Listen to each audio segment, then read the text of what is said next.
Saludo desde la Venezuela bolivariana, esta servidora Erika Ortega Sanoja, en este su programa Entrevista de RT. En esta oportunidad tenemos en nuestros estudios a Thierry Meyssan, uno de los más importantes periodistas que ha venido cubriendo la guerra en Siria por más de 6 años in situ, y le damos la bienvenida aquí a Entrevista de RT. Buenos días, señora. Bueno, primero que nada quisiera comentarle, el presidente sirio Bashar al-Assad ha dicho que todo lo que ha ocurrido en Venezuela en los últimos tiempos le resulta muy similar a los primeros años de la guerra en Siria. Yo quisiera saber si usted está de acuerdo con esta afirmación del presidente sirio. Sí, totalmente. Vemos que desde hace 2 años, desde la publicación por parte del presidente Barack Obama del decreto ejecutivo contra Venezuela, están preparando una guerra contra Venezuela. El trabajo que hacen con los elementos que aquí llaman oposición es muy similar a lo que pasó en Siria y también antes en Túnez, en Egipto, en Libia, lo que ocurre en Yemen. Estas revoluciones de colores y revoluciones o primaveras árabes, que así llamadas, ¿no? No, al comienzo parece una revolución de color, pero el objetivo no es el mismo porque no se trata de derrocar un gobierno y de reemplazarlo por la oposición. Se trata de utilizar al gobierno y a la oposición para que se enfrenten y destruir el país. A Estados Unidos no le interesa quién está en el poder. Su cuestión, su problema, es destruir el país y el Estado. Es decir, la capacidad de resistencia de ese pueblo. Y en este caso, ¿usted cree que en Venezuela está sucediendo eso? ¿Buscan destruir a Venezuela como un Estado-nación? Sí, exacto. Creo que los venezolanos no se dan cuenta de lo que está preparándose. ¿De qué forma? A ver. Al comienzo de las primaveras árabes, los estados, los países afectados, pensaban que era un problema entre el gobierno y la oposición. Pensaron que Estados Unidos quería que los hermanos musulmanes o un grupo semejante llegaran al poder. Sí, en efecto, en cada uno de esos países, Estados Unidos empujó a los hermanos musulmanes, pero no para que llegaran al poder. Eso se ve en Egipto, donde los hermanos musulmanes llegaron al poder, los sacaron y luego volvieron. Y eso puede durar mucho tiempo. El objetivo, en realidad, es destruir el Estado. En este caso, ¿cuál era el interés de los Estados Unidos en Libia y en Siria? Y si hay alguna relación con lo que quieren aquí en Venezuela. ¿Hay alguna relación? En el 2004, varios expertos del Pentágono explicaron y elaboraron libros donde explicaban que en lo sucesivo Estados Unidos iba a librar guerras para dividir al mundo en 2 zonas. ¿Qué tipo de zonas? Parecía muy rara en ese momento esa metodología, pero consistía en tener una zona estable para Estados Unidos y sus aliados, e incluso algunos de sus enemigos como Rusia, China o la India podían estar en esa zona. Y otra zona donde no hubiera gobierno estable ni desarrollo, sino el caos. Cuando ellos escribieron eso, uno no sabía mucho hacia dónde iban, pero explicaban que querían garantizar que ningún Estado fuera una amenaza para Estados Unidos, que nadie pudiera desarrollar un poderío que amenazara a la potencia hegemónica de Estados Unidos. Incluso publicaron un mapa donde uno veía que todo el Medio Oriente había que destruirlo. Y en cuanto a América Latina, explicaron que solo Argentina, Brasil y México debían ser estados estables y el resto debía ser destruido. No se trata de reemplazar un gobierno por otro. En el 2004, todo el mundo vio esto con mucho escepticismo. Lucía como absurdo. Ahora bien, si vemos lo que pasa actualmente en el Medio Oriente, hay ciudades enteras que han sido arrasadas. desde Libia hasta Yemen. Varios países se han desmoronado, de manera que no es un proyecto imaginario, sino que lo están poniendo en práctica y que previeron ponerlo en práctica en Venezuela y por lo menos en el noreste de América Latina. ¿Y por qué cree usted que es ahora, Maintenant? ¿Por qué ahora es que se precipitan todas estas acciones de la oposición? No sé por qué generan esas acciones ahora por parte de la oposición, pero en todo caso está claro que Estados Unidos hace que la situación hierva, poco a poco hace que la situación hierva. Cuando vengo acá me doy cuenta de que ya la situación está lista, que cuando Estados Unidos lo desee, va a comenzar la guerra aquí, en Venezuela. Y ustedes no saben lo que es la guerra. ¿Cuál puede ser el escenario de esa guerra? ¿De qué tipo? ¿Al estilo Libia, al estilo Siria? Me refiero a Libia, por ejemplo, los fake news, las noticias falsas, un supuesto bombardeo a una plaza que nunca existió. Al estilo Ucrania, una forma de colocar francotiradores, como ya ocurrió aquí el 11 de abril del año 2002, para decir matar a gente de un lado y del otro, o al estilo Libia, de mercenarios pagados para dañar a la población en general. Cuando estudiamos lo que sucedió en Ucrania, en Libia y en Siria, es exactamente la misma metodología. Siempre comienza igual.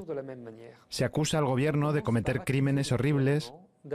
Justamente se acusa a algunos dirigentes políticos de crímenes espantosos y ellos mismos están sorprendidos cuando se les dice: bueno, mire, tenemos testigos, usted torturó a unas personas.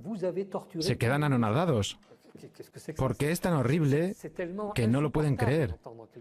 Luego envían al sitio, al país, unas fuerzas especiales, unos francotiradores. Esos francotiradores se colocan en los techos durante una manifestación. Su objetivo es disparar tanto sobre los manifestantes como sobre la policía. Eso ocurrió aquí en Venezuela, el 11 de abril de 2002.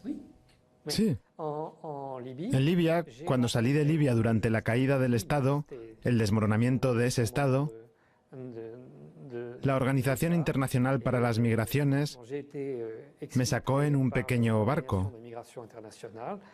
Éramos como 40. Estábamos como sardinas en lata. Y había unos miembros de las fuerzas especiales italianas que habían sido arrestados durante el comienzo de la crisis y la OTAN quería que salieran de Libia.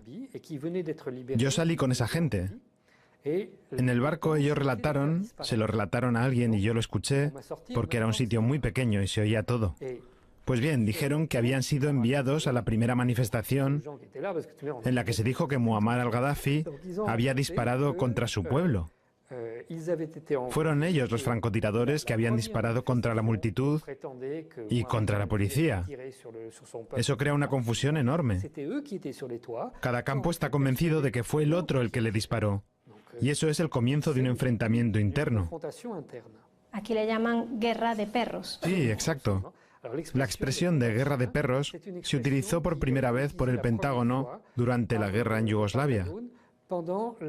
Ellos probaron esa metodología allí. Y allí lograron generar una guerra civil que partió a ese país en 7 pedazos.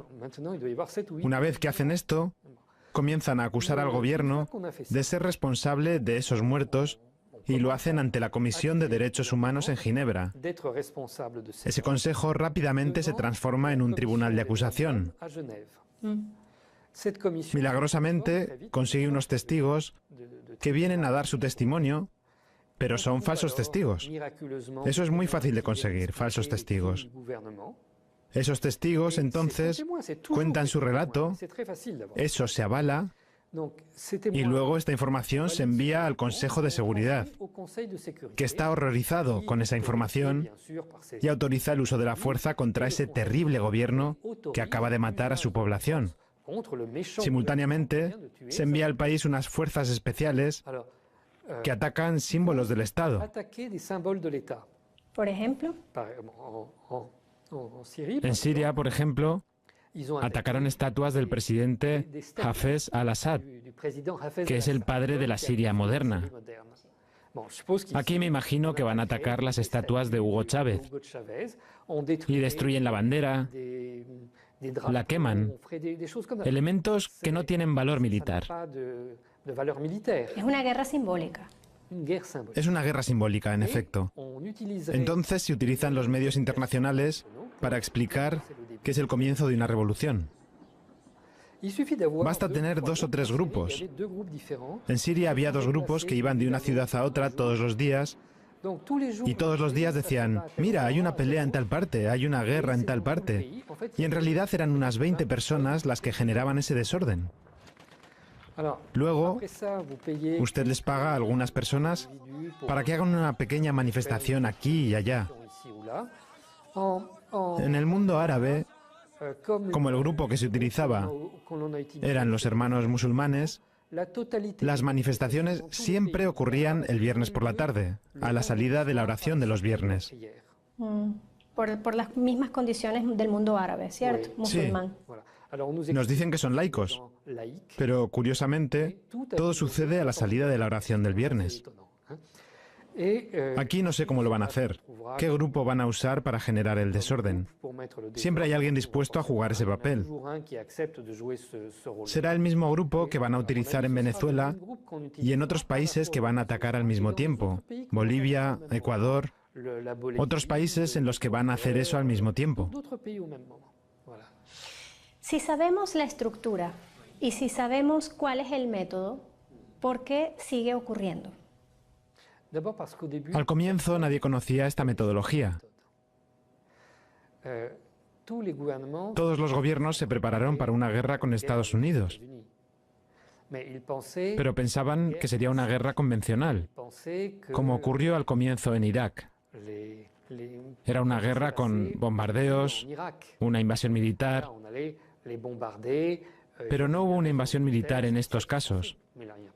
Prácticamente nunca hemos visto soldados estadounidenses ni del Reino Unido en el territorio de ninguno de esos estados.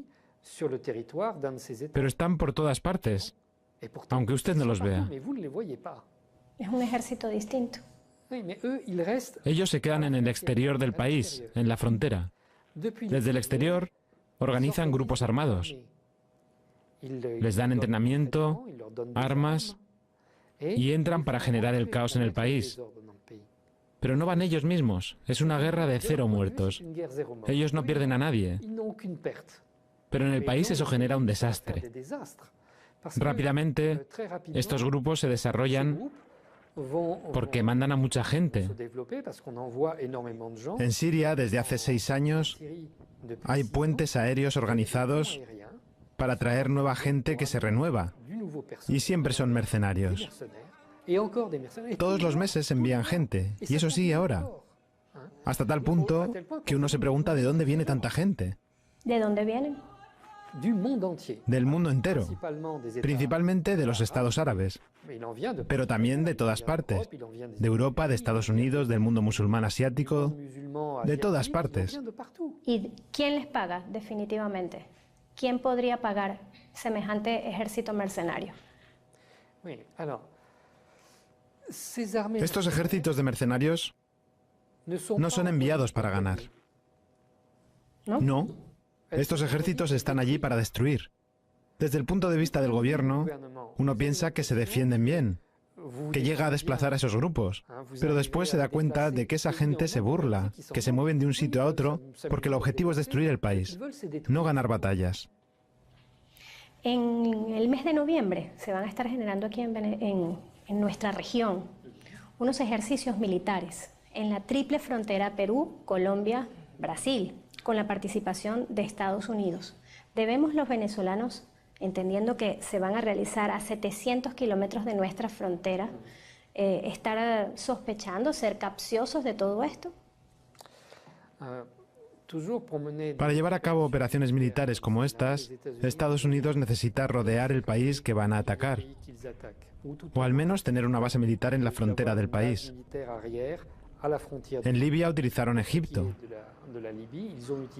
En el caso de Siria, utilizaron casi todos los estados aledaños: Turquía, Líbano, Irak, Jordania. No están en Israel, oficialmente, pero Israel también. Si quieren atacar Venezuela, sin duda que van a utilizar a un estado o varios estados fronterizos de Venezuela. Sin duda los que usted nombró, pero también Guyana, que también puede servir como base importante para generar el desorden. ¿Cómo ve a la Unión Europea en todo este asunto? El papel de la Unión Europea. La Unión Europea es una potencia económica y no política. Desde el punto de vista político, está en línea con Estados Unidos, cosa prevista por los tratados europeos. La Unión Europea no tiene política exterior ni de defensa, contrariamente a lo que se dice.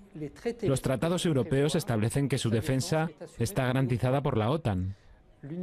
La Unión Europea es el ala civil y la OTAN es el ala militar. Así funciona estructuralmente. Actualmente hay un servicio exterior de la Unión Europea que elabora informes acerca de lo que ocurre en el mundo y esos informes son inspirados por Estados Unidos a través de un Estado distinto cada vez, aunque en general son los alemanes quienes los redactan para los demás. Este convenio que se ha venido generando en Colombia con el uso de la OTAN, tal vez las bases militares estadounidenses que están allí presentes, ¿tiene alguna relación con lo que está ocurriendo en Venezuela a su juicio? No lo puedo decir ahora, pero es lógico que eso sea lo que están preparando. Si Estados Unidos mantiene y desarrolla sus bases militares en Colombia, no lo hace porque son lindos los colombianos. Lo hace porque está preparando un ataque contra Venezuela. ¿Cuál es el interés en Venezuela, a su juicio? Nada. No les interesa nada en Venezuela. Lo que quieren es destruir el país. No quieren robarles nada a los venezolanos. Ni siquiera el petróleo. No, no es importante para ellos. Ya tienen el petróleo del Golfo de México. Es más que suficiente para ellos. No necesitan el petróleo ni siquiera del Medio Oriente. Por eso es que han destruido el Medio Oriente. Ya no requieren el petróleo de Venezuela y pueden destruir Venezuela.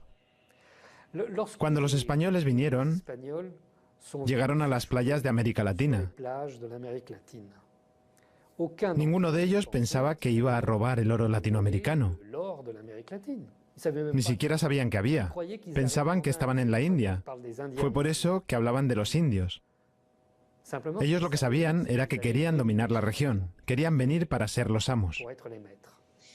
Ha habido recientemente una persecución de personas ligadas al chavismo, principalmente en Europa, pero también lo hemos visto aquí en la región. Se habla de una cacería, así lo dicen los medios, en forma descarnada. También ha habido pintas en algunas zonas de nuestra ciudad, Caracas, donde se colocan los rostros de personas vinculadas al chavismo y se dice que hay que exterminar, literal, a las plagas. ¿De dónde viene ese discurso? ¿Por qué se maneja ese discurso? ¿Ha ocurrido, por ejemplo, en Siria y en Libia esto? Sí, lo mismo ocurrió en Ucrania. La idea es la misma, utilizar los medios primero para satanizar a todo el país. Es muy importante. Esto ocurre desde el exterior, porque hay que justificar la acción militar y uno no explica lo que se está haciendo. Por otra parte, dentro del país esto tiene un efecto terrible. Por ejemplo, para mostrar lo lejos que se puede llegar con esto, cuando Estados Unidos, cuando la OTAN atacó al gobierno libio para derrocarlo, el ataque ocurrió el viernes a la salida de la oración, a las 7:30 de la tarde. Así, a las 11 de la noche, Sky News, que tiene también una programación en árabe, envió imágenes donde se veían rebeldes en la Plaza Verde, en Trípoli, en el corazón de Trípoli. Pero en ese momento era imposible salir por la ciudad porque había muchos bombardeos en todos los barrios de la ciudad. Nadie podía circular en vehículo en la ciudad. Entonces, ¿cómo podrían llegar allí? No sé, pero cuando vi esas imágenes me dije, bueno, todo está perdido. Pues bien, yo estaba a varios centenares de metros de esa Plaza Verde. Pero me di cuenta de que eso era todo mentira. Los mercenarios, algunos de los cuales eran libios, pero muy pocos, esos mercenarios llegaron a la Plaza Verde 3 días y medio después. Pero las imágenes ya estaban disponibles porque fueron filmadas en estudios al aire libre en Qatar. Al Jazeera. Estos estudios son manejados por personal de Al Jazeera, pero no manejados por la propia Al Jazeera. Imagínese las consecuencias aquí si de repente vieran por televisión que hay enemigos que están llegando al centro de Caracas y se les dijera, bueno, que se perdió la guerra. Siguiendo este modelo y yendo un poco más lejos, Estados Unidos previó en marzo del 2012, en Siria, reemplazar cadenas de televisión sirias por falsas cadenas de televisión. En Siria, la televisión es por vía satélite solamente. Hay 2 satélites que se utilizan. Uno que pertenece a la Liga Árabe y otro que pertenece a Egipto. Entonces dijeron que retiraban la autorización a Siria porque era una dictadura terrible y cortaron esas retransmisiones satelitales. Ya no había una televisión nacional. Durante 2 días no hubo televisión nacional siria. Entonces la Agencia de Seguridad Nacional de Estados Unidos envió una señal desde Australia y la envió a través de estos satélites. Una señal donde se veían imágenes del ejército sirio. Son informaciones de 2 minutos repetidas varias veces. Y la idea era reproducir en un estudio en Qatar, un estudio de la televisión nacional siria. Y habían convencido a 2 periodistas sirios que se fueron a Qatar, 2 traidores, para hacer un programa con el logo de la televisión siria que transmitieron por el canal reservado al canal sirio, Pero porque eran de manera traidores. que se veían 2 caras conocidas, 2 periodistas conocidos, periodistas sirios, que explicaban que el gobierno acababa de huir del país y que había un gobierno seleccionado por Arabia Saudita. Esto no lo pasaron finalmente, porque Siria hizo un trabajo importante en Naciones Unidas. Y Rusia se opuso y escribió al Consejo de Seguridad diciendo que si algo así ocurría, generaría la Tercera Guerra Mundial.